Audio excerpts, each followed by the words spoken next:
A few days ago, my bank was robbed. 4 men took it over and opened the safe.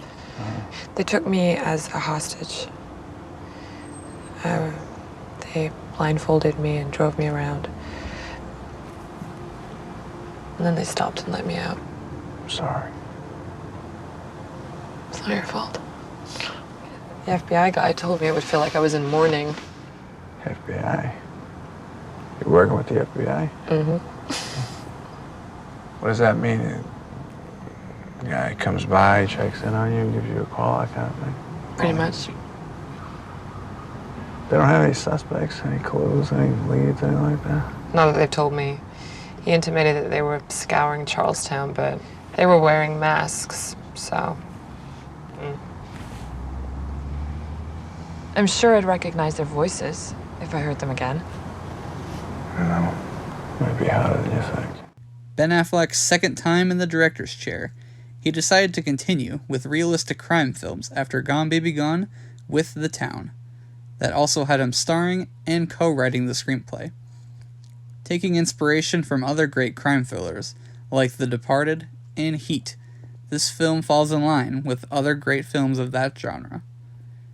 Based on the 2004 novel Prince of Thieves, taking place in a town in Boston called Charlestown, a breeding ground for armed robbers, we follow on longtime thief Doug McCrae and his crew. After pulling off a heist, the FBI start to investigate deeper, and soon start to bring the pressure on Doug and his crew. All the while, he is secretly developing feelings for a bank manager who he had taken hostage during their last heist, and he has to balance his double life. The performances across the board are great. Affleck is not just great behind the camera, but as the lead character Doug, he gets to portray a complex man who gets roped into just about what everyone else in Charlestown does. His relationship with Rebecca Hall's character, Claire, is nice to see develop, and it's where we get to see a different side to Doug's life outside of crime. John Hamm plays FBI Special Agent Adam Frawley, and while he's not a super fleshed out character, his commitment to catching criminals at any cost makes him a worthy antagonist. You and your boys didn't just roll a Star Market over in Malden for a box of quarters. No, you decided to bang it out in the North End at 9 o'clock in the morning with assault rifles. You dummies shot a guard. Now you're like a half-off sale at Big and Tall. Every cop is in line. Fortunately, though, for you, this guard has miraculously clung to life. Now, if it were up to me, and they gave me 2 minutes and a wet towel, I would personally asphyxiate this half-wit so we could string you up on a federal M1 and end this story with a bag on your head and a paralyzing agent running through your veins. But I did want to say one thing. You're here today so I could personally tell you that you are going to die in federal prison. And so are all your friends. No deal. Some of the standout performances came from Blake Lively and Jeremy Renner. Renner, of course, was nominated for Best Supporting Actor at the 2011 Academy Awards, and it was well-deserved, as he steals almost every scene he's in with his dedicated performance. In the 302, feds have me dropping Brennan right here. Didn't ask you to do that. Yeah, well, you didn't have to, Dougie, come on. They told me Brendan Leahy was coming down here to roll up on you with a Glock 21, so I came over here, and I put him in the ground.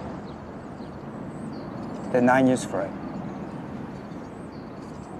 Now, you don't gotta thank me, but you're not walking away. I'm grateful for everything you've done for me. Your family took me in when my father went away. You're like a brother to me. Doug wants to make a change in his life, and maybe leave the town he grew up in. Jim doesn't see any other life besides the one he currently has, and that makes for a very interesting dynamic between the two. You know, this thing goes right. Could be your turn to step away, too. Yeah, sure. What am I gonna do, Dougie, huh? Go down to Margaritaville, drink a half a yard, fall from bar stools? Do me a favor.